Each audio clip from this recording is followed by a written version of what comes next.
கர்த்தருடைய நாமத்துக்கு மகிமை உண்டாகட்டும். கர்த்தர் என்னை இந்த வேளையிலே அருமையான ஜாய் டிவி மூலமாக இந்த கர்த்தருடைய வார்த்தையை கொடுக்கும்படியாக தேவன் செய்த கிருபைகளுக்காக கர்த்தரை நான் சோதரிக்கிறேன். இந்த டிவி மூலமாக செய்திகளை கேட்கிறதான ஒவ்வொரு தேவனுடைய பிள்ளைகளையும் கர்த்தர் ஆசீர்வதிப்பாராக. இந்த டிவி ஊழியத்தில் பேசுவதற்காக விழுப்புரத்தில் இருக்கிறான அருமையான பாஸ்டர் ஜேம்ஸ் அவர்கள் இந்த வாய்ப்பை அவர்கள் மூலமாக கிடைத்தது. ஆண்டவராகிய தேவன் இந்த காரியங்களை வாக்கிய செய்து தந்தார். அதனாலே அவர்களையும் அவருடைய ஊழியத்தையும் கர்த்தர் ஆசீர்வதிப்பாராக. விசேஷமாக இந்த ஜாய் டிவியை கேட்குறான எல்லா ஆத்மாக்களையும் எல்லா தேவனுடைய பிள்ளைகளையும் ஊழியத்தை செய்கிறான அருமையான ஊழியரையும் அவருடைய ஊழியங்களையும் கர்த்தர் அதிகமாக ஆசீர்வதிப்பாராக. கர்த்தர் நல்லவராக இருக்கிறார். ஆமேன்.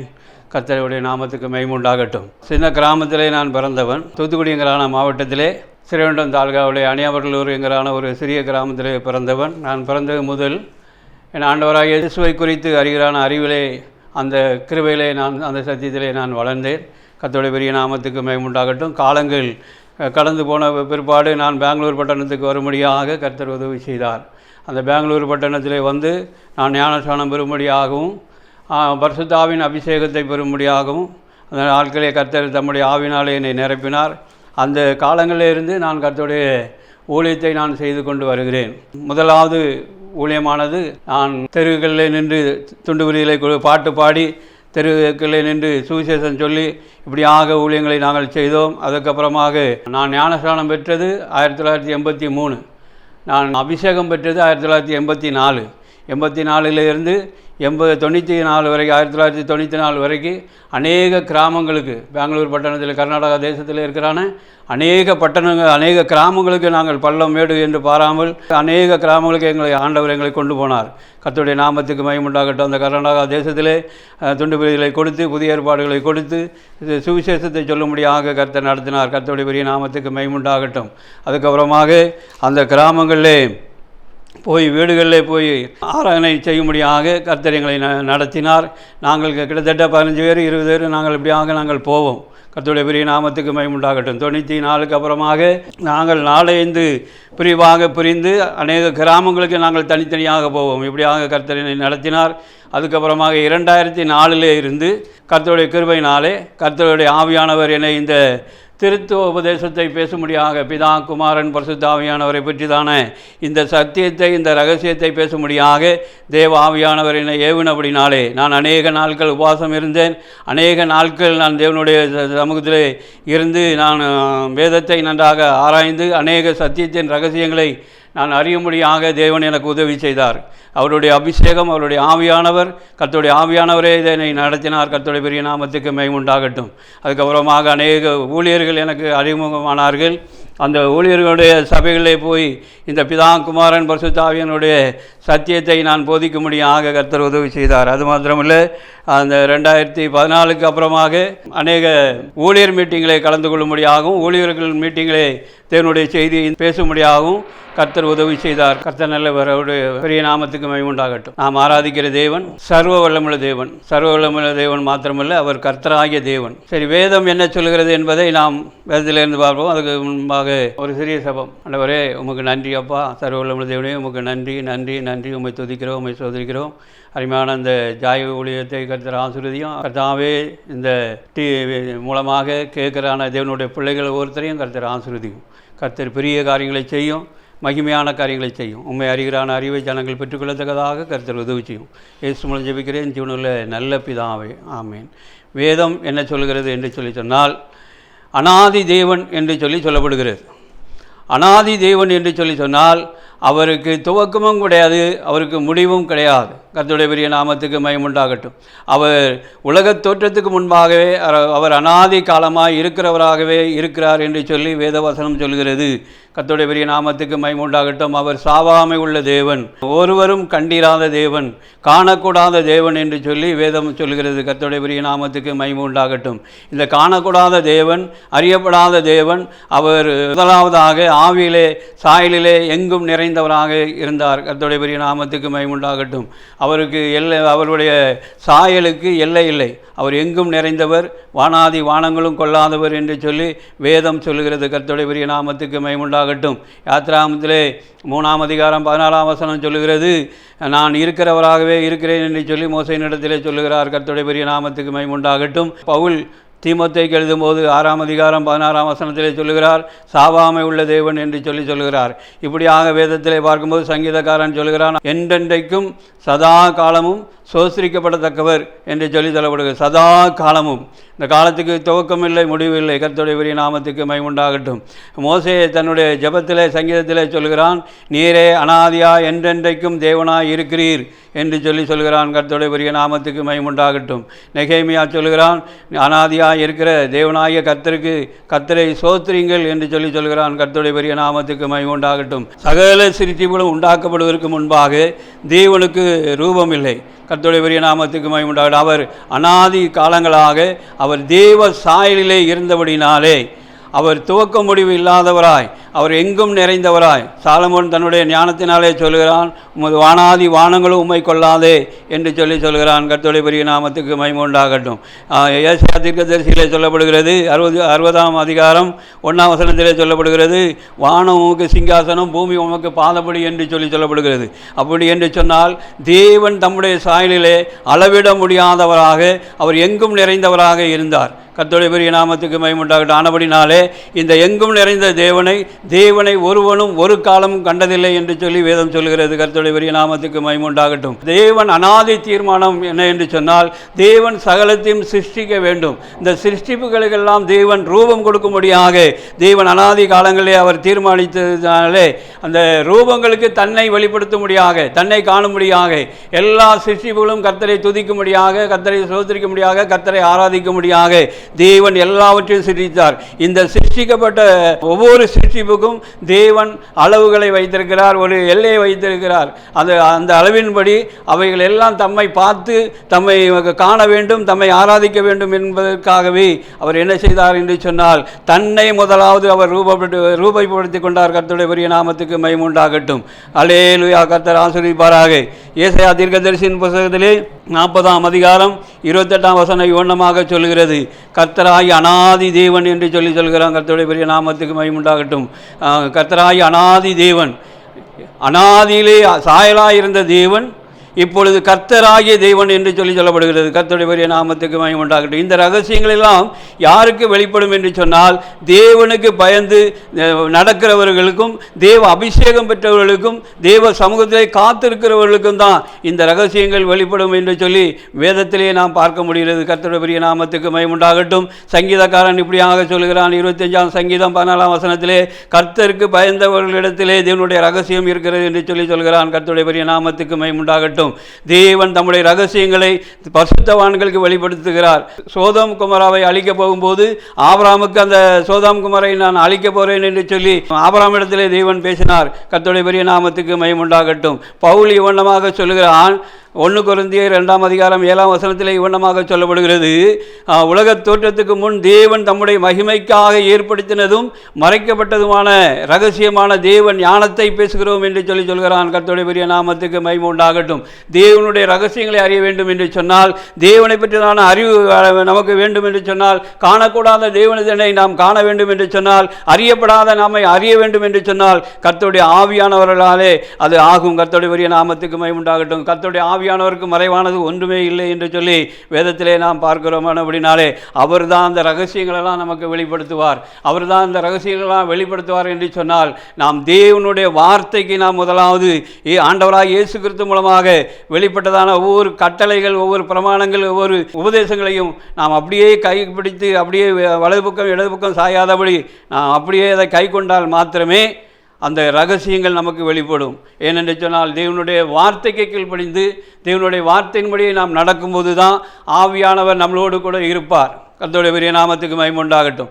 நாம் எப்பொழுது தேவனுடைய வார்த்தையை விட்டு நாம் வலது பக்கம் இடது பக்கம் நாம் சாய்வோம் என்று சொன்னால், தேவனுடைய வார்த்தையை நாம் மீறுவோம் என்று சொன்னால், தேவனுடைய ஆவியானவர் நம்மளோடு இருக்க மாட்டார். கர்த்தருடைய பெரிய நாமத்துக்கு மகிமை உண்டாகட்டும். தேவனுடைய ஆவியானவர் நம்மளை விட்டு விலகி போய்விடுவார். அப்போ சத்தியம் அறியாதவர்களாக, குருட்டாட்டம் உள்ள ஜனங்களாக, சத்தியத்தை பற்றினால ஞானம் இல்லாதவர்களாக போய்விடுவார்கள். கர்த்தருடைய பெரிய நாமத்துக்கு மகிமை உண்டாகும். இதுக்கு உதாரணமாக நாம் பார்க்கும்போது சவுலை குறித்து சொல்லப்படுகிறது. கர்த்தருடைய பெரிய நாமத்துக்கு மகிமை உண்டாகட்டும். சாமுவேல் மூலமாக உண்டான வார்த்தைக்கு, அந்த வார்த்தைக்கு அவன் செவி கொடுக்காதனாலே, அந்த வார்த்தையின்படி அவன் நிறைவேற்றாதனாலே தேவ ஆவியானவர் அவனை விட்டு விலகிவிட்டார் என்று சொல்லி அங்கே வேதத்தில் சொல்லப்படுகிறது. அதே போலவே ஆதாம் தேவனுடைய வார்த்தை, நீ இந்த கனியை புசிக்கும் நாளிலே சாகவே சாவா என்று சொன்னதானே, அந்த வார்த்தையை அவன் எப்பொழுது அவன் மீறினானோ அப்பொழுது தேவனுடைய மகிமை அவனை விட்டு விலகினதாக நாம் வேதத்திலே பார்க்க முடியுது. கர்த்தருடைய பெரிய நாமத்துக்கு மகிமை உண்டாகட்டும். அதே போலவே இந்த காலத்திலையும் வசனத்தை கேட்ட யாவர் மேலும் பரிசுத்த ஆவியானவர் இறங்கினார் என்று சொல்லப்படுகிறது. வசனத்தை கேட்ட யாவர் மேலும் பரிசுத்த ஆவியானவர் இறங்குகிறார்.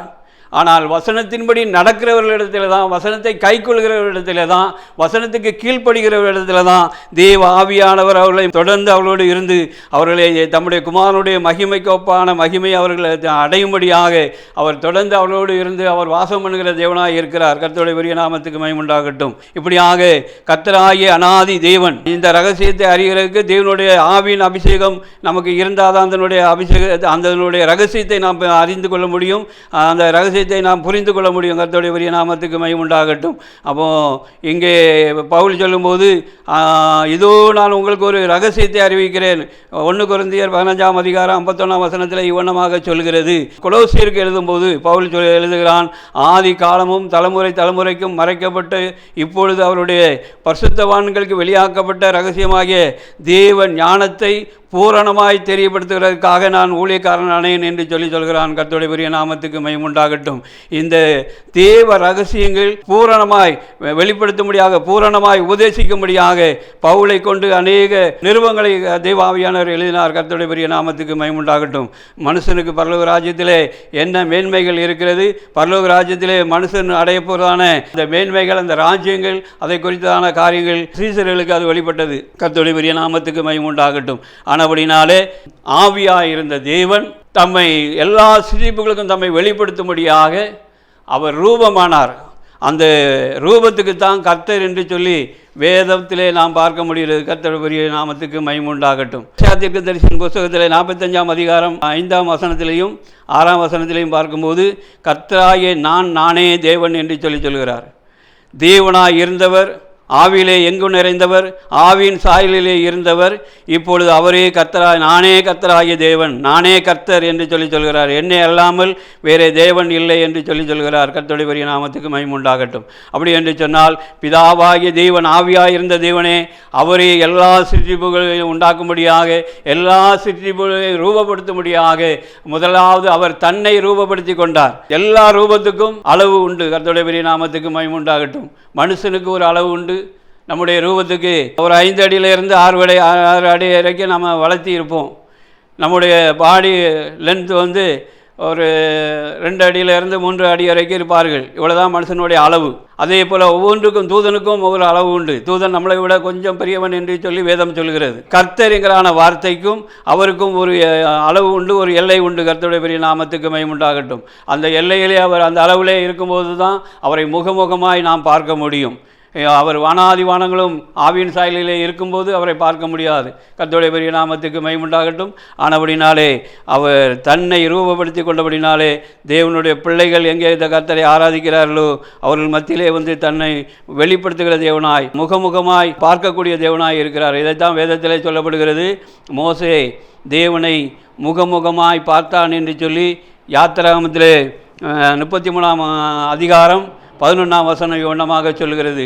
கர்த்தர் மோசையோடே முகமுகமாய் பேசினார் என்று சொல்லி. ஒருவரும் காணக்கூடாத தேவன், ஒருவரும் அறியக்கூடாத தேவன் இப்பொழுது கர்த்தர் ஆனபடினாலே, ரூபத்திலே இருக்கிறபடினாலே அந்த ரூபத்துக்கு தான் பேர் கர்த்தர். யெகோவா என்று சொல்லி அங்கே யாத்திராகமத்திலே சொல்லப்படுகிறது. யெகோவா என்பது எபிரேய பாஷையிலே சொல்லப்படுகிறான அதனுடைய பொருள், அதனுடைய பெயர். தமிழ் பாஷையிலே நமக்கு சொல்லப்படுகிறான வார்த்தை கர்த்தர் என்று சொல்லப்படுகிறது. கர்த்தருடைய பெரிய நாமத்துக்கு மகிமை உண்டாகட்டும். ஏசாயா தீர்க்கதரிசியின் புத்தகத்திலே 43ஆம் அதிகாரம் 11ஆம் வசனத்திலும் 12ஆம் வசனத்திலும் சொல்லப்படுகிறது, நானே கர்த்தர், நானே தேவன், என்னை அல்லாமல் வேறே தேவன் இல்லை. கர்த்தருடைய நாமத்துக்கு மகிமை உண்டாகட்டும்.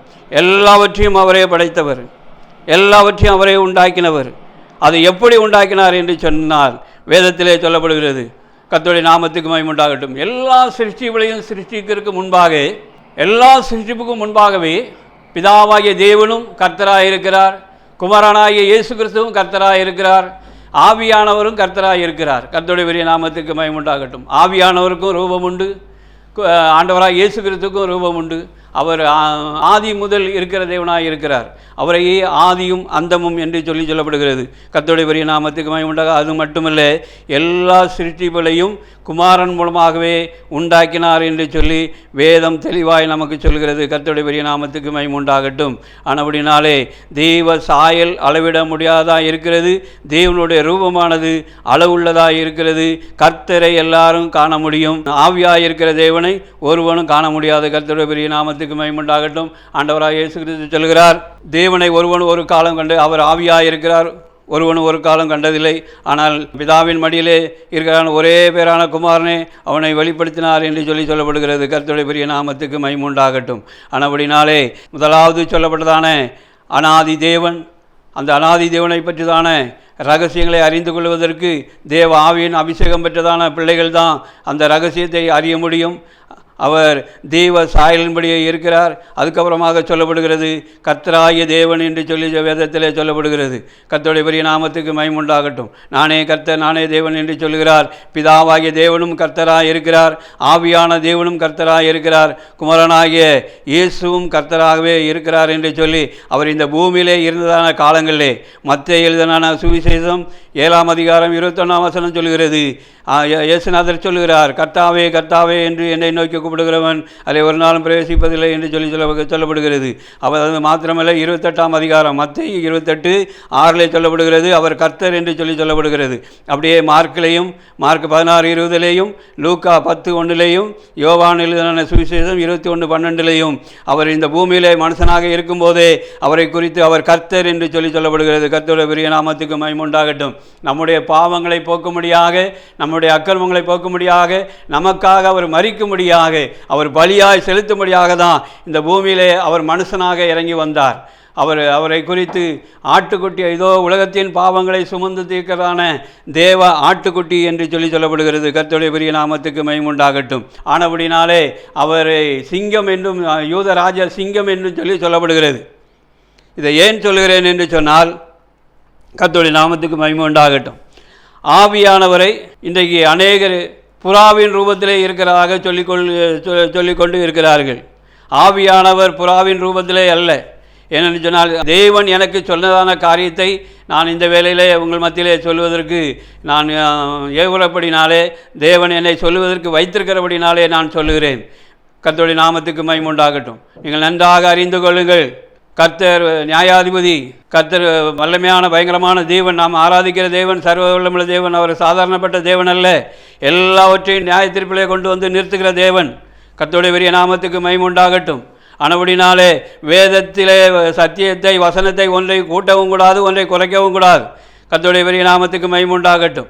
இயேசுநாதரை ஆட்டுக்குட்டி என்றும் சொல்லப்படுகிறது, இயேசுநாதரை யூத ராஜசிங்கம் என்று சொல்லப்படுகிறது. ஆனபடினாலே அவர் மிருகம் இல்லை, அவர் ஆட்டுக்குட்டியும் இல்லை, அவர் சிங்க ரூபத்திலேயும் இல்லை.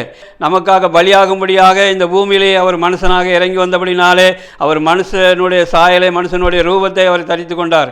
அவர் தேவன், அவர் கர்த்தர் என்று சொல்லி வேதத்திலே நாம் பார்க்க முடியும். கர்த்தருடைய பெரிய நாமத்துக்கு மகிமை உண்டாகட்டும். யோவான் எழுதின சுவிசேஷத்திலே 1ஆம் அதிகாரம் 1ஆம் வசனம் இவ்வண்ணமாக சொல்கிறது, ஆதியிலே வார்த்தை இருந்தது, அந்த வார்த்தை தேவனிடத்திலிருந்து, அவர் தேவனாய் இருந்தார் என்று சொல்லப்படுகிறது. கர்த்தருடைய பெரிய நாமத்துக்கு மகிமை உண்டாகட்டும். அவரை கர்த்தர் என்றும் சொல்லுகிறது, அவரை தேவன் என்றும் சொல்கிறது. மோசேயினிடத்திலே அவர் 3ஆம் அதிகாரத்திலே வெளிப்படும் போது, அங்கே முற்செடியிலே அக்கினி பற்றி எரியும் போது அங்கே தூதன் ஆனவராக அங்கே இறங்கினார் என்று சொல்லப்படுகிறது. கர்த்தருடைய பெரிய நாமத்துக்கு மகிமை உண்டாக. ஏன் அந்த வார்த்தையை அங்கே தூதன் ஆனவர் என்று சொல்லுகிறது என்று சொன்னால், அவர் பிதாவினிடத்திலே இருந்து செய்திகளை, வார்த்தைகளை மனுஷர்களுக்கு கொண்டு அதை அறிவிக்கிறபடினாலே, தூது கொண்டு வந்தபடினாலே, அதை தேவனுடைய வார்த்தையை, தேவனுடைய பிரமாணங்களை, தேவனுடைய கட்டளை கட்டளைகளை மனுஷருக்கு அவருக்கு கொண்டு வருகிறபடினாலே, மோசையின் மூலமாக அதை அறிவித்தபடினாலே, அந்த தூது கொண்டு வந்ததினாலே அவர் தூதன் ஆனவர் என்று சொல்லப்படுகிறது. அந்த வசனத்தை, அந்த பகுதியை நாம் நன்றாக வாசித்தால் அதில் நமக்கு தெரியும். முச்செடியிலே தோன்றினான அந்த தூதன் ஆனவரை குறித்து அங்கே சொல்லப்படுகிறது. கர்த்தர் மோசேயை கண்டார். மோசே இந்த அற்புத காட்சி என்ன என்று சொல்லி பார்க்க வேண்டும் என்று சொல்லி அவன் அதை பக்கத்திலே நெருங்கி வரும்போது கர்த்தர் கண்டார் என்று சொல்லி வேதம் சொல்கிறது. அந்த தூதனானவரை குறித்து தான் சொல்லப்படுகிறது கர்த்தர் என்று சொல்லி. அது மாத்திரமல்ல, தேவன் மோசேயை நோக்கி மோசே மோசே என்று கூப்பிட்டார் என்று சொல்லி அங்கே சொல்லப்படுகிறது. அப்போது மோசே மோசே என்று கூப்பிட்டு, நீ நிற்கிறான இடம் பரிசுத்த பூமி, ஆனபடினாலே உன் பாதரட்சையை கலத்தி போடு என்று சொல்லி சொல்கிறார். இன்னுமாக கிதியோன் இடத்திலே வெளிப்படும் போது, மணவாய் இடத்திலே வெளிப்படும் போது அங்கே அந்த வசனங்களை நாம் வாசித்தால், அதை தியானித்தால் நமக்கு நன்றாக தெரியும். அங்கேயும் தூதனானவர் என்று சொல்லப்படுகிறது. ஆனால் அங்கேயும் தேவனானவர் கர்த்தர் என்று சொல்லி அங்கேயும் சொல்லப்படுகிறது. கர்த்தருடைய பெரிய நாமத்துக்கு மகிமை உண்டாகட்டும். ஆனபடினாலே பழைய ஏற்பாட்டின் காலத்திலே அவர் தூதனானவராய் வந்தபடினாலே அவர் தூதனும் அல்ல. இவர் பூமியிலே நமக்காக, நம்முடைய பாவத்துக்காக மரிக்கும்படியாக அவர் பூமியிலே மனுஷனாய் பிறந்தபடினாலே அவர் மனுஷனும் அல்ல. கர்த்தருடைய பெரிய நாமத்துக்கு மகிமை உண்டாகட்டும். பிதாவாகிய தேவனுடைய அந்த ரூபத்துக்கு ஒப்பானவர், பிதாவுக்கு ஒப்பானவர், பிதாவுக்கு சமமானவர். கர்த்தருடைய பெரிய நாமத்துக்கு மகிமை உண்டாகும். எல்லா சிருஷ்டிப்புகளும் உண்டாக்கப்படுவதற்கு முன்பாகவே நம்முடைய ஆண்டவராகிய இயேசு கிறிஸ்து அவர் கர்த்தராகவும் அவர் தேவனாகவும் இருக்கிறார். கர்த்தருடைய பெரிய நாமத்துக்கு மகிமை உண்டாகட்டும். ஏனென்று சொன்னால், பிதாவாகிய தேவன் 1 கொரிந்தியர் 8ஆம் அதிகாரத்திலே 6ஆம் வசனத்திலே இவ்வண்ணமாக சொல்கிறது. பிதாவாகிய தேவன் எல்லாவற்றையும் அவர் மூலமாய் அவரே உண்டாக்கினார் என்று சொல்லப்படுகிறது. அப்போ பிதாவாகிய தேவன் அவரையே எல்லாவற்றையும் உண்டாக்கினவர் குமாரன் மூலமாக உண்டாக்கினார் என்று சொல்லி அங்கே நாம் 1 கொரிந்தியர் 8ஆம் அதிகாரத்திலே 6ஆம் வசனத்திலே நாம் வாசிக்க முடியுது. கர்த்தருடைய பெரிய நாமத்துக்கு மகிமை உண்டாகட்டும். பிதாவாகிய ஒரே தேவன் நமக்கு உண்டு. அவராலே சகலமும் உண்டாயிருக்கிறது. அவருக்கென்று நாமும் உண்டாயிருக்கிறோம். இயேசு கிறிஸ்து என்னும் ஒரே கர்த்தரும் நமக்கு உண்டு. அவர் மூலமாய் சகலமும் உண்டாயிருக்கிறது என்று சொல்லப்படுகிறது. கர்த்தருடைய பெரிய நாமத்துக்கு மகிமை உண்டாகட்டும். இன்னும் அநேக காரியங்கள், இன்னும் அநேக வசனங்கள் இருக்கிறது. என்ன வசனங்கள்லாம் இருக்கிறது? கர்த்தருடைய பெரிய நாமத்துக்கு மகிமை உண்டாகட்டும். அவர் மூலமாக எல்லாம் உண்டானது ஒன்றும் அவரை இல்லாமல் என்ன செய்யப்படவில்லை, உண்டாக்கப்படவில்லை. கர்த்தருடைய பெரிய நாமத்துக்கு மகிமை உண்டாகட்டும். ஏனென்று சொன்னால், அவர் மூலமாகவே சகலத்தையும் உண்டாக்கினார் என்று சொல்லி வேத வசனம் நமக்கு திட்டம் தெளிவமாக சொல்கிறது. இன்னும் பரிசுத்த ஆவியானவரை பற்றி நீங்கள் அறிந்து கொள்ள வேண்டியது என்ன என்று சொன்னால், பரிசுத்த ஆவியானவர் புறாவின் ரூபத்திலே அல்ல, அவர் புறாவின் ரூபத்திலே இருக்கிறார் என்று சொல்லி நாம் சொல்லுவோம் என்று சொன்னால், தேவன் நம்மேலே எரிச்சல் உள்ள தேவனாக இருப்பார். ஏனென்று சொன்னால், நியாயப்பிரமாணம் நமக்கு சொல்லுகிறது, எந்த சாயலினுடையும் மனுஷனை தேவனை நினைச்சக்கூடாது, எந்த சாயலுக்கும் ஒப்புவிடக்கூடாது என்று சொல்லி வசனம் நமக்கு தெளிவாக சொல்கிறது. கொலோசியர் 1:16 இவனமாக சொல்கிறது, இயேசுவுக்குள் சகலமும் அவரை கொண்டு அவருக்கென்று சிருஷ்டிக்கப்பட்டது என்று சொல்லப்படுகிறது. இந்த வேத வசனங்களெல்லாம் நாம் பார்க்கும்போது தேவ சமூகத்திலே கர்த்தருடைய பிள்ளைகளுக்கு தேவன் வெளிப்படுத்துகிறான ரகசியங்கள். கர்த்தருடைய நாமத்துக்கு மகிமை உண்டாகட்டும். எல்லா சிருஷ்டிப்புகளையும் தேவன் உண்டாக்கும்போது எல்லா சிருஷ்டிப்புகளுக்கு முன்பாகவே பிதா, குமாரன், பரிசுத்த ஆவியானவர் ரூபத்திலே இருக்கிறார்கள். ஏனென்று சொன்னால், கர்த்தருடைய நாமத்துக்கு வேதத்திலே நாம் இப்படியாக வேத வசனத்தை நாம் அறிந்து கொள்ள முடியும். எல்லா படைப்புமே பிதாவாகிய தேவன் இயேசுவை கொண்டே உண்டாக்குகிறார். வசனங்கள் நமக்கு சொல்லப்படுகிறது. அப்போ எல்லாம் உண்டாக்கப்படுவதற்கு முன்பாகவே அவர் குமாரனும் இருக்கிறார். எல்லாம் உண்டாக்கப்படுவதற்கு முன்பாகவே ஆவியானவரும் இருக்கிறார். ஆதியாகமத்திலே 1ஆம் அதிகாரம் 2ஆம் வசனத்திலே சொல்லப்படுகிறது, தேவ ஆவியானவர் ஜலத்தின் மேலே அசைவாடி கொண்டு இருந்தார் என்று சொல்லப்படுகிறது. கர்த்தருடைய பெரிய நாமத்துக்கு மகிமை உண்டாகட்டும். இந்த ஆவியானவரை குறித்து நான் சில காரியங்களை நான் உங்களிடத்தில் சொன்னேன். கர்த்தருடைய பெரிய நாமத்துக்கு மகிமை உண்டாகட்டும்.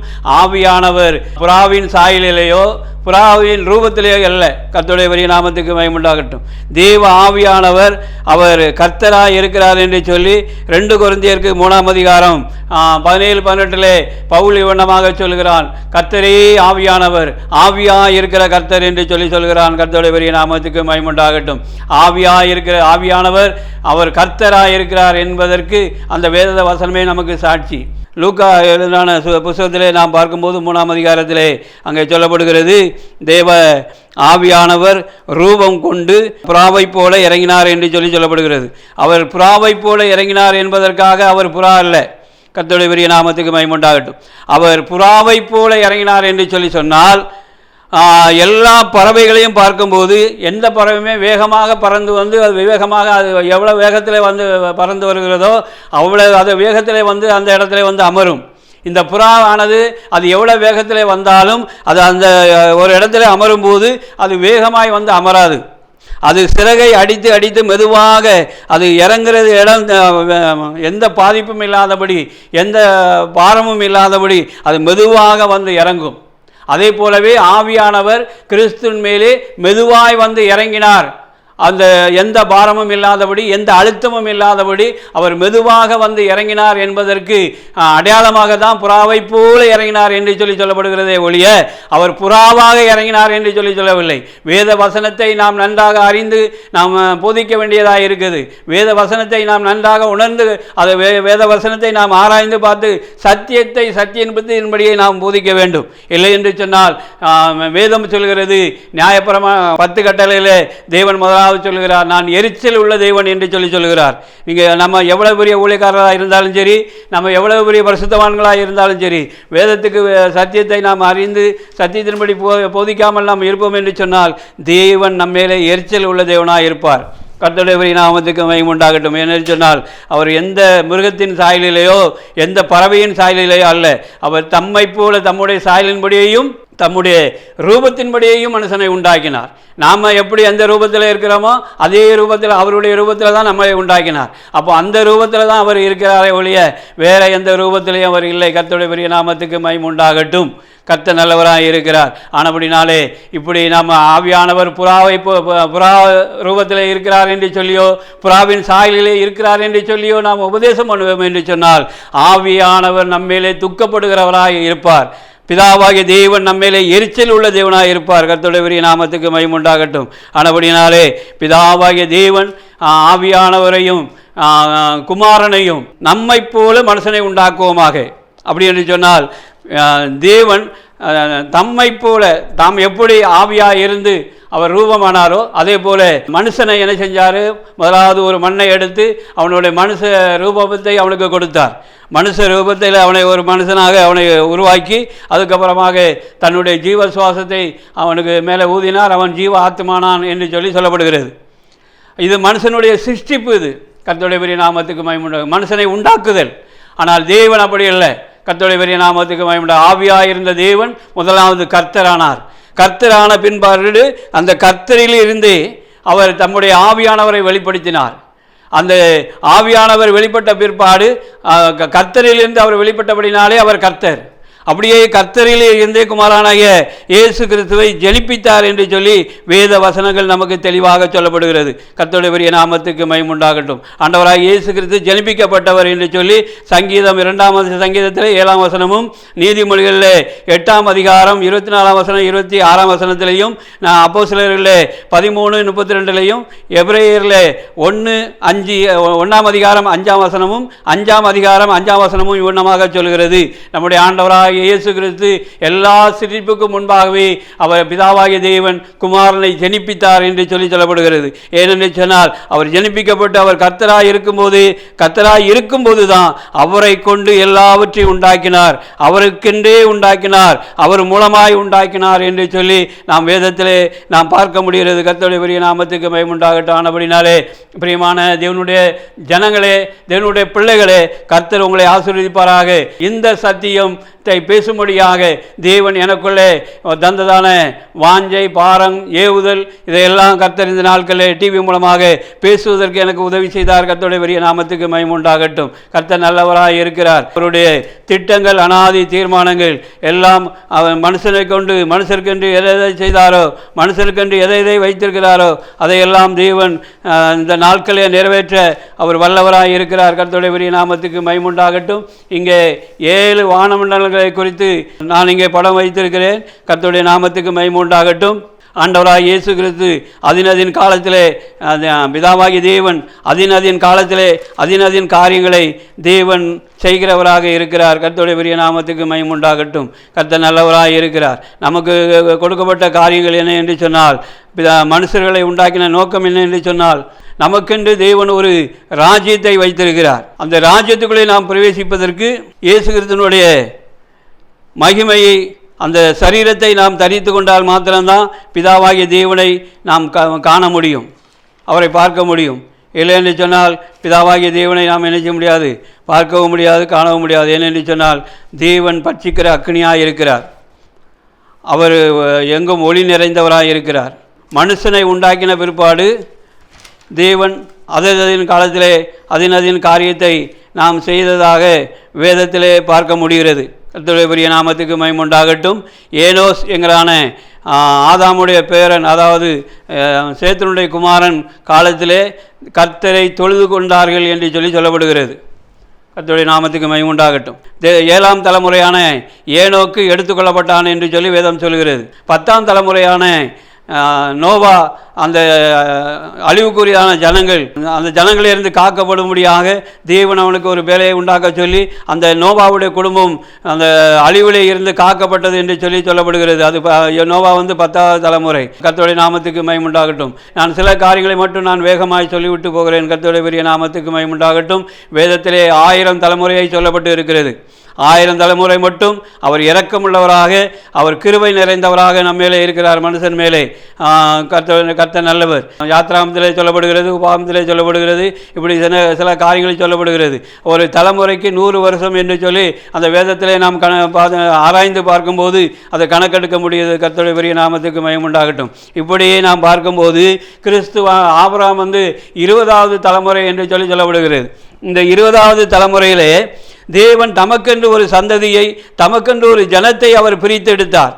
ஆபிரகாம் மூலமாக தமக்கொன்று ஒரு ஜாதியை, ஒரு ஜனத்தை பிரித்து எடுத்து தேவன் தம்முடைய மகத்துவத்தை, கர்த்தருங்கிறான அந்த மகத்துவத்தை எல்லா பிரஜாதி ஜனங்களும் அறியும்படியாக அவர்களை கொண்டு தேவன் அநேக காரியங்களை செய்தார் என்று சொல்லி நாம் வேதத்திலே பார்க்க முடிகிறது. ஏனென்று சொன்னால் ஆபிரகாம் காலத்திலேயா இருக்கட்டும், ஈசாக்கு, யாக்கோப்பு, அதுக்கப்புறமாக யோசேப்பு, அதுக்கப்புறமாக மோசே, இப்படி இவங்களுடைய காலத்திலெல்லாம் தேவன் அவர்களை கொண்டு எல்லா ஜனங்களுக்கு முன்பாக கர்த்தரே தேவன் என்று அறியும்படியாக தேவன் மகத்துவமான காரியங்களெல்லாம் செய்தார், பெரிய பெரிய காரியங்களெல்லாம் செய்தார். இதெல்லாம் விவரிக்க நேரமில்லை. கர்த்தருடைய பெரிய நாமத்துக்கு மகிமை உண்டாகட்டும். கர்த்தர் உங்களை ஆசீர்வதிப்பாராக. அதுக்கு மாத்திரமல்ல, தீர்க்கதரிசிகளை கொண்டு இப்படியாக அநேக ஊழியக்காரர்களை, அநேக தீர்க்கதரிசிகளை கொண்டும் தேவன் பயங்கரமான காரியங்களை செய்தார். ஆண்டவராக இயேசு கிறிஸ்து இவர்களெல்லாம் எப்படி அவர்களை கொண்டு பெரிய காரியங்களை செய்தார் என்று சொன்னால், தேவனுடைய அபிஷேகம் அவர்கள் மேலே, ஆவியானவர்களோடு இருந்தார் என்று சொல்லி வேதத்திலே சொல்லப்படுகிறது. கர்த்தருடைய பெரிய நாமத்துக்கு மகிமை உண்டாகட்டும். கர்த்தருடைய அபிஷேகத்தினாலே தான் அவர்கள் ஆசாரிய ஊழியங்கள் செஞ்சார்கள், தீர்க்க தரிசனங்களை சொன்னார்கள். இப்படியாக அவளை கொண்டு தேவன் அநேக அடையாளங்களையும் அற்புதங்களையும் செய்தார். கர்த்தருடைய பெரிய நாமத்துக்கு மகிமை உண்டாகட்டும். ஆண்டவராக இயேசு கிறிஸ்து இந்த பூமியிலே மனுஷனாய் வந்தபோது கூட தன்னுடைய குடும்பத்தார் பணிவிடை செய்து கொண்டு இருந்தார். அவர் என்றைக்கு ஊழியத்துக்காக தன்னை அர்ப்பணித்து ஊழியத்துக்கு வந்தாரோ அப்பொழுது தேவனுடைய ஆவியானவர் அவர் மேலே இறங்கினார் என்று சொல்லி வேதத்திலே நமக்கு சொல்லப்படுகிறது. கர்த்தருடைய பெரிய நாமத்துக்கு மகிமை உண்டாகட்டும். அந்த தேவ ஆவியானவர் அவர் மேலே இறங்கினதினாலே தேவ ஆவியானவரை கொண்டு அநேக காரியங்களை ஆண்டவராக இயேசு கிறிஸ்து செய்தார். அவர் மூலமாக அநேக வியாதிஸ்தர்களை அவர் சுகமாக்கினார், மரித்தோரை உயிர்ப்பித்தார். இப்படியாக அநேக காரியங்கள் ஆண்டவராக இயேசு கிறிஸ்து மூலமாக வெளிப்பட்டதுக்கு காரணம் ஆவியானவர் அவரோடு கூட இருந்ததினாலே அப்படிப்பட்ட காரியங்கள் எல்லாம் நடந்தது. கர்த்தருடைய பெரிய நாமத்துக்கு மகிமை உண்டாகட்டும். அதே போலவே சீசர்கள் மேலே ஆவியானவர் இறங்கினதினாலே சீசர்கள் மூலமாகவும் அந்த அற்புதங்கள், அடையாளங்கள் நடந்தது. கர்த்தருடைய நாமத்துக்கு மகிமை உண்டாகட்டும். சீசர்களை ஒரு இடத்துல நீங்கள் போய் காத்திருக்க சொல்லி அந்த இடத்துல அவர்கள் போய் மேல் வீட்டு அறைகளே காத்திருந்த போது பரிசுத்த ஆவியானவர் அவர்கள் மேலே இறங்கினார். பரிசுத்த ஆவியானவர் அவர்கள் மேலே இறங்கினதினாலே அவர்களை கொண்டு பரிசுத்த ஆவியானவர் அநேக காரியங்களை செய்தார் என்று சொல்லி வேதத்திலே நாம் பார்க்க முடிகிறது. கர்த்தருடைய பெரிய நாமத்துக்கு மகிமை உண்டாகட்டும். அநேக மரித்தவர்களை உயிர்ப்பிக்கப்பட்டார்கள், அநேக வியாதி உள்ளவர்கள் குணமாக்கப்பட்டார்கள். இப்படியாக அநேக அவர்களை கொண்டு அநேக காரியங்கள் நடந்தது. அது மாத்திரமல்ல, நம்முடைய ஆண்டவராக இயேசு கிறிஸ்து மரித்ததினாலே மனுஷர்களாகிய நாம் பரலோக ராஜ்யத்துக்குள்ளே பிரவேசிக்கும்படியாக தேவன் நமக்கு ஒரு சிலாக்கியத்தை தந்தார். இங்கே 7 வானமண்டலங்களில் கொடுக்கப்பட்டு இருக்கிறது.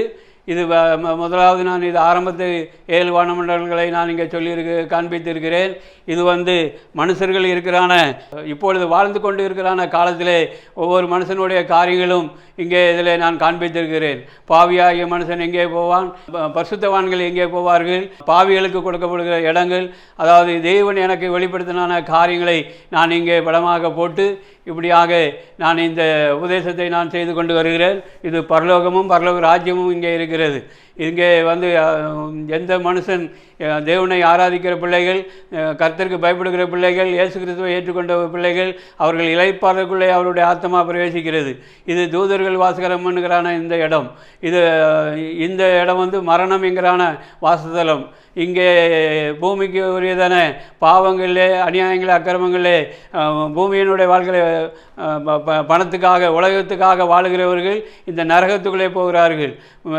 துன்மார்க்கமாக கொலை செய்கிறவர்கள், தற்கொலை பண்ணுகிறவர்கள், இப்படி பயங்கரமான பாவங்களை செய்கிறவர்கள் இந்த அக்கினி இந்த பாதாளமிகரான இந்த வேதனை உள்ள இடத்துக்குள்ளே போகிறார்கள். கர்த்தருடைய பெரிய நாமத்துக்கு மகிமையுண்டாகட்டும். நியாய தீர்ப்பு காலத்துக்கு பிற்பாடாக இந்த நாம் இருக்கிறான பாவம் நிறைந்தான உலகமும் மரணம் என்கிறான அந்த வானமண்டலமும் பாதாளம் என்கிறான வானமண்டலமும் இந்த அக்கினி கடலிலே தள்ளப்படுகிறது. கர்த்தருடைய பெரிய நாமத்துக்கு மகிமையுண்டாகட்டும். இந்த இடத்துல இதில் பரிசுத்தவான்கள் இளைப்பாறுதல் ஸ்தலத்திலே அநேக பரிசுத்தவான்களுக்கு அங்கே ஸ்தலங்கள், அங்கே காரியங்களை அவர்களுக்கு சந்தோஷம் மகிழ்ச்சி நிறைந்தான அந்த இடம் கொடுக்கப்படுகிறது. புதிய வானம் புதிய பூமி என்பது இந்த உலகத்திலே பேதைகளாக ஞானமற்றவர்களாக தேவனை அறிந்தும் வறுமையிலே ஏழ்மையிலே கர்த்தரை ஆராதிக்கிறான பிள்ளைகள், சிறு பிள்ளைகளாய் மறிக்கிறவர்கள், இவர்களுக்கெல்லாம் தேவன் இந்த புதிய வானம் புதிய பூமியிலே இந்த ஸ்தலத்துக்குள்ளே அவர்களுடைய ஆத்மாவெல்லாம் இளைப்பாறுகிறது.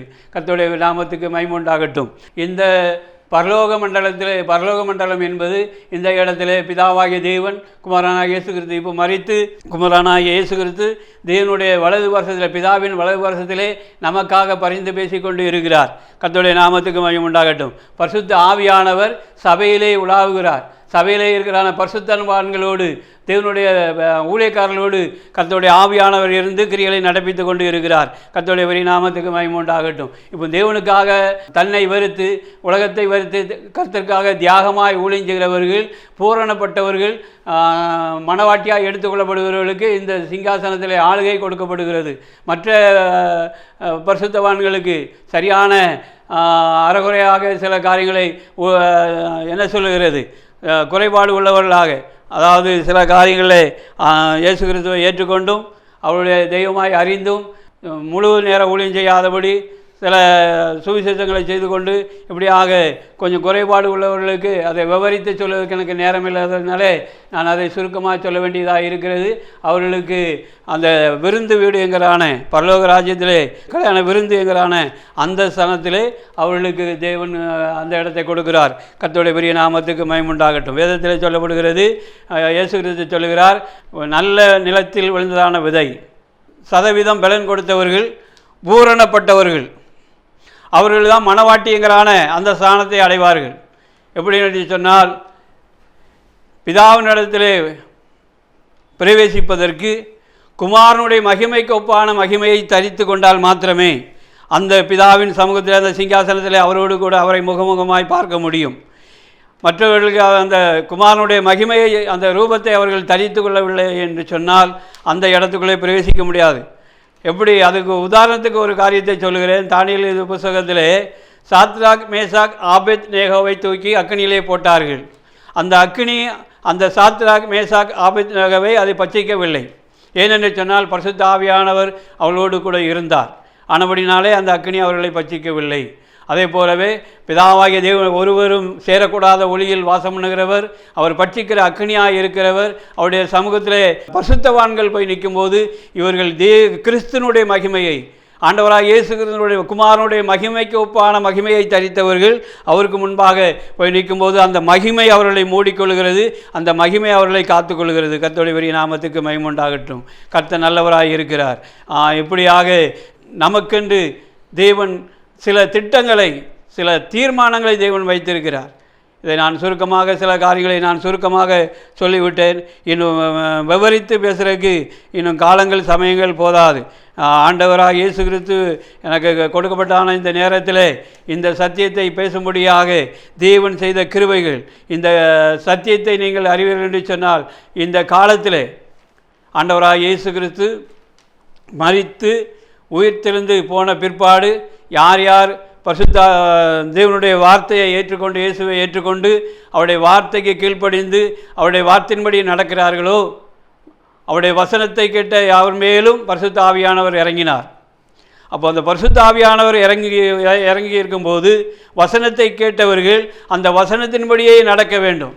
சத்தியம் என்ன போதிக இயேசு கிறிஸ்து மூலமாக என்ன உபதேசம் கொடுக்கப்பட்டு இருக்கிறதோ, இயேசு கிறிஸ்து மூலமாக என்ன தேவன் கட்டளையிட்டு இருக்கிறாரோ அந்த கட்டளையின்படி நடக்கிறவர்கள் மேலே தான் பரிசுத்த ஆவியானவர் அவர்களோடு இருந்து அவர்களை கரைதிரை அற்றவர்களாக, ஏனென்று சொன்னால் பாவம் நிறைந்த சரீரத்தில் இருக்கிறோம். இது பாவம் நிறைந்த சரீரம். மாமிசமும் இரத்தமும் தேவனுடைய ராஜ்யத்தை சுதந்திரிக்க மாட்டாது. ஆனபடியினால இந்த சரீரத்திலே நாம் பிதாவினிடத்திலே நாம் போக முடியாது. குமாரனுடைய மகிமைக்கு ஒப்பான மகிமையை நாம் தரித்து கொள்ள வேண்டும் என்று சொன்னால் பரிசுத்த ஆவியானவர் வசனத்தை நம்ம காத்துக்கொள்ளும் போது தான் பரிசுத்த ஆவியானவர் நமக்குள்ளே இருந்து நம்மளை பூரண புருஷர்களாக பரிசுத்தவான்களாக அவர் மாற்றுகிறார். நம்மளை கரைதிரை அற்றவர்களாக வேத வசனம் சொல்கிறது, புது ஒருவன் கிறிஸ்துக்குள் இருந்தால் புது சிருஷ்டியாக இருக்கிறான். நம்மளை புதிய மனிதனாக மாற்றுகிறார். எப்படி ஆண்டவராக இயேசு கிறிஸ்து பாவம் இல்லாதவராக இருக்கிறாரோ, தேவன் எப்படி பாவம் இல்லாதவராக அவர் பரிசுத்தராக இருக்கிறாரோ, சேனைகளின் கர்த்தர் பரிசுத்தர் பரிசுத்தர் பரிசுத்தர் என்று சொல்லப்படுகிறது. அவருடைய பிள்ளைகளாகிய மனவாட்டியை நாமும் பரிசுத்தமாக இருந்தால் தான், பரிசுத்தமாக நம்மளை காத்து கொண்டால் தான் அந்த பூரண கிருபையை நாம் பெற்றுக்கொள்ள முடியும். குமாரனுடைய மகிமைக்கொப்பான மகிமையை நாம் தரித்து கொள்ள முடியும். அந்த மகிமைக்கொப்பான மகிமையை தரித்து கொண்டவர்கள் தான் ஆண்டவராக இயேசு கிறிஸ்து ரகசிய வருகையிலே வரும்போது, அவர் மணவாளனாய் வரும்போது மணவாட்டி எடுத்துக்கொள்ளப்படுவாள். மணவாட்டி எடுத்துக்கொள்ளப்பட்டு அங்கே மத்திய ஆகாசத்திலே இருப்பார்கள். கர்த்தருடைய பெரிய நாமத்துக்கு மகிமை உண்டாகட்டும். அதற்கு பிற்பாடு மணவாட்டியும் பரிசுத்தவான்களும் ஆண்டவராக இயேசு கிறிஸ்துவும் இந்த பூமியிலே அவர் ராஜாதி ராஜாவாய் வந்து இந்த பூமியிலே 1000 வருஷம் அரசாட்சி செய்வார். இந்த பூமியிலே பரிசுத்தவான்கள் மணவாட்டியும் ஆண்டவராக இயேசு கிறிஸ்துவும் இந்த பூமியிலே 1000 வருஷம் அரசாட்சி செய்கிறான காலங்கள் நமக்கு முன்பாக இருக்கிறது. ஆண்டவராக இயேசு கிறிஸ்து ரகசிய வருகையிலே வந்தவுடனே உலகம் அழியாது. தேவன் சில காலங்களை நியமித்து வைத்திருக்கிறார், சில காலங்களை வைத்திருக்கிறார். அந்த காலங்களை நாம் அறிய வேண்டும். கர்த்தருடைய பெரிய நாமத்துக்கு மகிமை. இப்பொழுது நமக்கு கொடுக்கப்பட்ட காலங்கள் ஆண்டவராக இயேசு கிறிஸ்துவை ஏற்றுக்கொண்டு அவருக்காக தியாகமாய் ஊழியம் செய்து அவருடைய சித்தத்தை நாம் நிறைவேற்ற வேண்டும். நாம் பரிசுத்தமாய் வாழ வேண்டும். பாவத்தை விட்டு, அநியாயத்தை விட்டு, அக்கிரமத்தை விட்டு நாம் நீதிமான்களாக, பரிசுத்தவான்களாக, நன்மை செய்கிறவர்களாக, தேவனுக்கு பிரியமான காரியங்களை செய்கிறவர்களாக நாம் இந்த பரிசுத்த ஆவியினாலே நாம் வாழ்ந்தாதான், பரிசுத்த ஆவியானவர் நடத்துகிறபடி நாம் வாழ்ந்தாதான், தேவனுடைய சித்தத்தின்படி நாம் ஊழியம் செய்தாதான், தேவனுக்கு பிரியமான ஊழியம் செய்தாதான் நாம் அந்த மகிமைக்குள்ளே நாம் எடுத்துக்கொள்ளப்பட முடியும். இல்லை என்று சொன்னால் நாம் கைவிடப்பட்டவர்களாக காணப்படுவார்கள். கர்த்தருடைய பெரிய நாமத்துக்கு மகிமை உண்டாகட்டும். அப்படி தேவனுடைய சித்தத்தை செய்தவர்கள் மாத்திரமே, குமாரனுடைய மகிமைக்கொப்பான மகிமையை தரித்தவர்கள் மாத்திரமே அவர்கள் மனவாட்டிகளாக எடுத்துக்கொள்ளப்பட்டு இந்த பூமியிலே வந்து 1000 வருஷம் அவர்கள் அரசாட்சி செய்வார்கள். அதற்கு பிற்பாடாக இந்த பரிசுத்தவான்கள் அவர்கள் பரலோக ராஜ்யத்துக்குள்ளே அங்கே பிதாவுக்கு முன்பாக அங்கே அவர்கள் பிரவேசித்து விடுவார்கள். இந்த பூமியிலே மனுஷன் பழுகி பெருகி கொண்டு இங்கே அநியாயமும் அக்கிரமும் ஒரு பக்கம் நடக்கும். தேவனுக்கு பயந்தவர்களும் இந்த பூமியிலே வாழ்வார்கள். எப்படி நோவாவின் காலத்திலே நோவாவின் குடும்பம் மாத்திரம் தேவனுக்கு பிரியமான பிள்ளைகளாக இருந்ததோ, அது எப்படி ஏனோக்கின் காலத்திலே ஏனோக்கு மட்டும் தேவனோடு பிரியமாய் நடந்தானோ, அதே போல இந்த ஆண்டவராக இயேசு கிறிஸ்து காலத்திலேயும் ஆண்டவர் அவ்வளோ ஊழியம் செய்தும் ஒரு சிலர் மாத்திரமே ஆண்டவராக இயேசு கிறிஸ்து ஏற்றுக்கொண்டு அவருடைய வழியிலே நடந்தார்கள். ஆண்டவராக இயேசு கிறிஸ்து தெரிந்து கொள்ளப்பட்டவர்கள் 12 பேர் மாத்திரமே ஆண்டவராக இயேசு கிறிஸ்து தெரிந்து கொண்டார்கள். கர்த்தருடைய பெரிய நாமத்துக்கு மகிமை உண்டாகட்டும். அதிலே ஒருவன் கூட ஆண்டவருக்கு பிரியமில்லாமல் ஆண்டவரை காட்டி கொடுக்கிறவனாக துன்மார்க்கனாக போய்விட்டான். கர்த்தருடைய பெரிய நாமத்துக்கு மகிமை உண்டாகட்டும். இதை ஏன் சொல்கிறேன் என்று சொன்னால், அந்தந்த நாட்களிலே தேவன் அநேகரை சாட்சியாக, கர்த்தருக்கு சாட்சியாக வைத்திருப்பார். எலியா சொல்கிறான், நான் ஒருவன் மாத்திரம் நான் மீதியாக இருக்கிறேன் என்று சொல்கிறான். அப்போ ஆண்டவராக இயேசு கிறிஸ்து சொல்கிறார், நான் மீதியாக அந்த 5,00,000 ஜனங்கள் இருக்கிறார்கள் என்று சொல்லி ஆண்டவராக இயேசு கிறிஸ்து எலியாவிடத்திலே சொல்கிறார். அதே போலவே அந்த நாட்களே பரிசுத்தமாய் வாழுகிறவர்கள் தேவனுக்கு பிரியமான ஜனங்கள். கொஞ்சம் ஜனங்கள் வாழ்ந்தாலும் அநேக பாவங்கள் பெருகும், பாவிகளாக வாழ்வார்கள். ஆனால் தேவன் நியமித்த காலங்கள் அந்த 1000 தலைமுறையிலே மனுஷனுடைய பிறப்பு இறப்பு அது முடிவுக்கு வரும். அப்பொழுது தான் தேவன் தம்முடைய சிங்காசனத்திலே அவர் வந்து அமருவார்.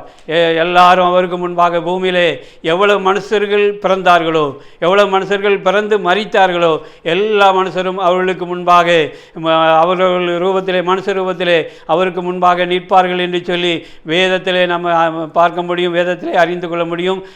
சத்தியம் அதுவே. கர்த்தருடைய பெரிய நாமத்துக்கு மகிமை உண்டாகட்டும். அந்த நியாயஸ்தானத்திலே வேதம் சொல்கிறது, நீதிமான்கள் ஒரு பக்கமும் அநீதிமான்கள் பாவிகள் ஒரு பக்கமாக பிரிக்கப்படுவார்கள். அப்பொழுது தான் அவனவன் கிரியத்தக்கதான பலன் அங்கே கொடுக்கப்படும். ஆனால் சபைக்கு நியாய தீர்ப்பு இல்லை என்று சொல்லப்படுகிறது. ஏனென்று சொன்னால் பரிசுத்தவான்கள் கிறிஸ்துவின் மகிமையை தரித்தவர்கள். அவர்கள் கிறிஸ்துவோடு கூட அந்த நியாயஸ்தானத்திலே அந்த சிங்காசனத்திலே அவர்களோடு கூட அவர்கள் நியாயம் விசாரிக்கிறவர்களாக சிங்காசனத்திலே வீற்றிருப்பார்கள். கர்த்தருடைய நாமத்துக்கு மகிமை உண்டாகட்டும். அல்லேலூயா, அல்லேலூயா. கர்த்தர் நல்லவராய் இருக்கிறார். சபைக்கு நியாய தீர்ப்பு இல்லை. கர்த்தருடைய பெரிய நாமத்துக்கு சபையில் இருக்கிற மனவாட்டியாக எடுத்துக்கொள்ளப்பட்டவர்கள் கிறிஸ்துவோடு கூட இருப்பார்கள். மற்றவர்களுக்கு தேவன் இந்த மாதிரி நியாய தீர்ப்புகளை கொடுத்து அநீதிமான்களை எல்லாரும் பாதாள மரண மண்டலத்திலே இருக்கிறவர்களை அங்கே மறித்தவர்களை அவர்கள் மரண மண்டலத்திலே தள்ளிவிடுவார். இந்த உலகத்தோடு உலகமாய் வாழ்ந்தவர்கள் உலகத்திலே தனக்கென்று எந்த நன்மையும் செய்யாதபடி, தேவனுக்கு விரோதமாக தேவனை அறியாதபடி, தேவனை கண்டுகொள்ளாதபடி, தேவனுக்கு பிரியமாய் வாழாதபடி, தேவன் இல்லை என்று வாழ்கிறான கூட்டம் அநேக கூட்டங்கள் இருக்கிறது. அவர்கள்லாம் உலகத்தோடு உலகமாக இந்த நாம் வாழ்கிறான இந்த வானமும் பூமியும் இது நியாயத்திற்கு கொடுக்கப்பட்டு இருக்கிற நியாயத்திற்கு வைக்கப்பட்டு இருக்கிறது. அது மாத்திரமல்ல, இது கடைசி காலத்திலே அக்கினி கடலிலே தள்ளப்படும் என்று சொல்லியும் வேதத்திலே இருக்கிறது. ஆனபடினாலே நாம் இருக்கிறான இந்த பூமி இருக்கிறான இந்த பூமியும் இருக்கிறான கிரகங்களும் இருக்கிறான வானமண்டலமும் இது அக்கினி கடலிலே தள்ளப்படும் என்று சொல்லப்படுகிறது. ஆனபடினாலே துன்மார்க்கமாக இன்னுமாக தற்கொலை செய்தவர்கள், பயங்கரமான பாவங்கள் செய்தவர்கள், வேசித்தனம் பண்ணவர்கள், பில்லிசூனியம் பண்ணவர்கள், அடுத்தவர்களுடைய சொத்துக்களை அபகரித்தவர்கள், இப்படி அநேக துன்மார்க்கமான பாவங்களை செய்தவர்கள் இந்த பாதாள மண்டலத்தில் இருப்பார்கள். அவர்களும் அங்கே தள்ளப்படுவார்கள். ஆனால் இங்கே சொன்னவனமாக பரிசுத்தவான்களுக்காக நித்திய ராஜ்யமும் நித்திய ஜீவனும், இது நித்திய மரணமும் நித்திய நரகமுமாயிருக்கிறது. இந்த நித்திய ஜீவனுக்குள்ளே தேவன் யார் யாரை தேவன் வைத்திருக்கிறாரோ, தேவன் யார் யாருக்கு நன்மையான காரியங்களை வைத்திருக்கிறாரோ, யார் யார் தேவனுக்கு பிரியமாய் வாழ்ந்தார்களோ, யார் யார் தேவனுக்கு பயப்படுகிறவர்களாய் இருந்தார்களோ, பயப்படுகிறவர்களாய் வாழ்ந்து தேவனுடைய கட்டளைக்கு கீழ்ப்படிந்து நன்மை செய்து நீதி செய்து யார் யார் கர்த்தருக்கு பிரியமாய் நடந்தார்களோ அவர்களுக்கு தேவன் தம்முடைய மகிமையிலே நித்திய ஜீவனையும் நித்திய மகிமையும் வைத்திருக்கிறார். ஆனால் மனவாட்டியாகிய பரிசுத்தவான்களுக்கு தேவன் சகல சிருஷ்டிப்புகள் மேலே அவர் அதிகாரத்தை கொடுத்திருக்கிறார். கர்த்தருடைய பெரிய நாமத்துக்கு மகிமை உண்டாகட்டும். இன்னுமாக தள்ளப்பட்ட தூதர்கள் இருக்கிறார்கள், தூதர்களுடைய கூட்டமும் இருக்கிறது. கர்த்தருடைய பெரிய நாமத்துக்கு மகிமை உண்டாகட்டும். நான் வேகமாக சில காரியங்களை நான் பேசிவிட்டே கடந்து வந்திருக்கிறேன். நான் வசனங்கள் நிறையாக எடுத்துவிட்டு வந்தேன். வசனங்களெல்லாம் சொல்லணும் என்று சொன்னால் அது அதிகமாக நேரங்கள் ஆகுகிறதுனாலே அந்த நேரங்களை குறித்த நேரத்துக்களை முடிப்பதற்காக நான் அந்த காரியங்களை எல்லாம் நான் உங்களுக்கு உபதேசமாக பிரசங்கமாக நான் சொல்லிவிட்டேன். கர்த்தருடைய பெரிய நாமத்துக்கு மகிமை உண்டாகட்டும். இன்னுமாக சில பரலோகத்திலே நித்தியத்திலே தேவ தூதர்கள் கூட்டங்கள் இருக்கிறது. கர்த்தருடைய பெரிய நாமத்துக்கு மகிமை உண்டாகட்டும். தூதர்களை குறித்து பார்க்கும்போது அங்கே பரலோகத்திலே இப்பொழுது கேருபீன்களான கூட்டத்தாரும் சேராபின் என்கிறான கூட்டத்தாரும் பரலோகத்திலே இருக்கிறார்கள். ஆனால் இந்த கேருப் என்கிறான வேதத்திலே தமிழிலே சொல்லப்படுகிறது, அவனை குறித்து விடிவெள்ளி என்று சொல்லப்படுகிறது. கர்த்தருடைய பெரிய நாமத்துக்கு மகிமை உண்டாகட்டும். அவன் தேவ சமூகத்திலே பூரண அழகுள்ளவனாகவும் பூரண மேன்மை உள்ளவனாகவும் காணப்பட்டான். இந்த விடிவெள்ளி என்கிறவன் அந்த கேருப் என்கிறான கூட்டத்துக்கு அவன் தலைவனாக இருந்தான். எப்படி கேருபீன்கள் கூட்டத்தாருக்கு எப்படி காபிரியல் பிரதான தூதனாக இருக்கிறானோ, எப்படி சேராபின் கூட்டத்தாருக்கு எப்படி மீகாவேல் பிரதான தூதனாக இருக்கிறானோ தலைவனாக இருக்கிறானோ, அதே போல இந்த கேருப் கூட்டத்தாருக்கு இந்த விடிவெள்ளி என்கிறான இந்த மகிமையா இந்த உன்னதமான இந்த தூதன் அங்கே தலைவனாக இருந்தான். கர்த்தருடைய பெரிய நாமத்துக்கு மகிமை உண்டாகட்டும். இவன் தேவனுடைய தீர்மானங்கள் இந்த சபையை குறித்து, சபையினாலே மீட்கப்படுகிறான இயேசு தம் குமாரனுடைய இரத்தத்தினாலே மீட்கப்படுகிறான, குமாரனுடைய மகிமைக்கொப்பான மகிமையை தரித்து கொள்கிறான இந்த சபைக்கு எல்லா ஆளுகையின் அதிகாரங்களும் கொடுக்கிறதுனாலே இந்த ஆளுகை குறித்து அவனுக்கு அறிந்து கொண்ட போது, தேவ சபையிலே அதை வெளிப்படும் போது, அந்த ஆளுகை குறித்து அவன் அறியும் போது அவனுக்குள்ளே ஒரு பொறாமை வந்தது. நாம் பெரியவர்களாக இருக்கிறோம். வேதவசனம் சொல்கிறது, மனுஷனை நீ நினைப்பதற்கும் மனுஷகுமாரனை அவனை விசாரிப்பதற்கும் அவன் எம்மாத்திரம், அவனை தேவ தூதரிலும் சற்று சிறியவனாக்கினீர் என்று சொல்லப்படுகிறது. அப்போ அந்த வசனத்தை நாம் பார்க்கும்போது, நாம் மனுஷர்களாகிய நாம் சிறியவர்களும் தூதர்களாகிய அவர்கள் பெரியவர்களுமாக இருக்கிறார்கள். அப்போது ஏன் அங்கே அந்த காரியங்கள் நடந்தது என்று சொன்னால், சிறியவனாக அற்பமாக இருக்கிறவன் நமக்கு ஆளுகை உள்ளவன, நம்மை ஆளுகிறவனாக, நமக்கு ஆளுகை செய்கிறவனாக, நாம் அவருடைய அதிகாரத்துக்கு நாம் உட்பட வேண்டுமா, அவனுடைய ஆளுகைக்கு அதிகாரத்துக்கு அவனுடைய வார்த்தைக்கு நாம் கீழ்ப்படிய வேண்டுமா என்கிறான அந்த பொறாமைகள், அந்த ஆணவங்கள், அந்த பெருமைகள் அவனுக்குள்ளே வந்ததினாலே அவன் என்ன செஞ்சான் என்று சொன்னால், அவன் நமக்காக ஒரு ராஜ்யத்தை ஏற்படுத்த வேண்டும் என்று சொல்லி அவன் அந்த மாதிரி சிந்தனை கொண்டதினாலே, அந்த மாதிரி அவன் நினைத்ததினாலே தேவன் அவனை அவன் இருந்தான அந்த மேன்மையை விட்டு, அந்த தளத்தை விட்டு அவனை தள்ளிவிட்டார். கர்த்தருடைய பெரிய நாமத்துக்கு மகிமையுண்டாகட்டும். அவன் இப்பொழுது வானமண்டலத்திலே பொல்லாத ஆவியாய் அவன் அலைந்து கொண்டு இருக்கிறான். கர்த்தருடைய பெரிய நாமத்துக்கு மகிமையுண்டாகட்டும். சுருக்கமாக இந்த வார்த்தையை சொல்லுவதற்கு தேவன் நேரத்தை தந்தபடினால் கர்த்தரை நான் சோதரிக்கிறேன். அநேகர் சொல்லுகிறார்கள், தள்ளப்பட்ட தூதன் ஏதேனும் தோட்டத்தில் பாம்பாக மாறி வந்தான் என்று சொல்லுகிறார்கள். பாம்பு சர்ப்பமாக மாறி வந்தான் என்று சொல்லுகிறார்கள். சர்ப்பம் வேறு, தள்ளப்பட்ட தூதன் வேறு. கர்த்தருடைய பெரிய நாமத்துக்கு மகிமை உண்டாகட்டும். யாரும் யாராக மாற முடியாது. எப்படி ஆவியானவர் புறாவாக மாற முடியாதோ, எப்படி இயேசுநாதர் ஆட்டுக்குட்டியாக மாற முடியாதோ, இயேசுநாதர் கர்த்தர், அவர் தேவனாகவே இருக்கிறார், அவர் கர்த்தராகவே இருக்கிறார். அதே போலவே பரிசுத்த ஆவியானவரும் அப்படியே இருக்கிறார். அவர் தேவனாகவும் கர்த்தராகவும் இருக்கிறார். பிதாவாகிய தேவன் சாயலிலே இருந்தவர் தம்மை கர்த்தராக வெளிப்படுத்தி கொண்டார். அதே போலவே தூதனும் சிருஷ்டிக்கப்பட்ட தூதன் அவன் தூதனாகவே தான் இருக்கிறான். அவன் ஒருபோதும் அவன் சர்ப்பமாக, அவன் வேஷம்லாம், அவன் ரூபம்லாம் மாறலை. அப்படி தேவன் எதையும் உண்டாக்கலை. எல்லாவற்றையும் ஒழுங்கும் கிரமமாக, எல்லாவற்றையும் நேர்த்தியாக உண்டாக்கி வைத்திருக்கிறார். ஆனபடினாலே அவன் இருந்த மேன்மையை விட்டு, இருந்த மகிமையை விட்டு, இருந்த அதிகாரத்தை விட்டு அவன் தள்ளப்பட்டான். ஆனபடினாலே அவன் சர்ப்பம் என்பது வேறே, தூதன் என்பது வேறே. இதை நீங்கள் நன்றாக அறிந்து கொள்ளுங்கள். இந்த சத்தியத்தை அறிந்து கொள்ளுங்கள். இதெல்லாம் தேவனுடைய சமூகத்திலே அநேக நாட்கள் நான் உபவாசத்திலே என்னை இருக்கும்படியாகவும், நான் தொழில் பண்ணினாலும், நான் ஆண்டவராக இயேசு கிறிஸ்து அநேக நாட்கள், அநேக முறை என்னை உபவாசத்தில் இருக்கும்படியாக, தேவ சமூகத்தில் அமர்ந்திருக்கும்படியாக நான் அநேக நாட்கள் கர்த்தர் என்னை வைத்திருக்கிறார். ஆனால் அப்படினாலே கர்த்தருடைய சமூகத்தில் இருந்து அவர் தந்ததான அபிஷேகத்தினாலே, கர்த்தருடைய கிருபையினாலே நான் அக்னியின் அபிஷேகத்தை நான் பெற்றேன். அந்த அபிஷேகத்தின் ஆவியானவர் எனக்கு இவைகளெல்லாம் வெளிப்படுத்தி இந்த காரியங்களெல்லாம் உபதேசிக்கும்படியாக கர்த்தர் என்னை வைத்திருக்கிறார். ஆனபடினாலே இந்த ஜாய் டிவி ஒளித்தின் மூலமாக இந்த உபதேசத்தை கேட்குறான உங்களை கர்த்தர் ஆசீர்வதிப்பாராக. சத்தியத்துக்கு சாட்சியாய் நீங்கள் வாழ்ந்து அந்த நித்திய மகிமைக்குள்ளே, நித்திய ராஜ்யத்துக்குள்ளே போகிறதுக்கு நீங்கள் அனுதினமாக தேவ சமூகத்திலே அமர்ந்திருந்து காத்திருந்து ஜெபம் பண்ணுங்கள். கர்த்தர் உங்களுக்கு வெளிப்படுத்துவார். சத்தியத்தின் ரகசியங்களை உங்களுக்கு வெளிப்படுத்துவார். சத்தியத்துக்கு சாட்சியாய் நிற்கும்போது, அவர் வரும்போது மனவாட்டியாய் கிறிஸ்துவின் மகிமைக்கொப்பான மகிமையை நாம் தரித்து கொண்டு அவரோடு கூட நாம் அந்த நித்திய ராஜ்யத்திலே, நித்திய மகிமையிலே நாம் பங்காளிகளும் சுதந்திரவாளிகளுமாக நாம் காணப்படுவோம். ஆண்டவர் தாமே இந்த வார்த்தையினால் உங்களை ஆசீர்வதிப்பாராக. ஆண்டவரே, உமக்கு ஸ்தோத்திரம்பா. இந்த அருமையான வேளையிலே உங்கள் சமூகத்திலே நான் ஜெபிக்கிறேன்.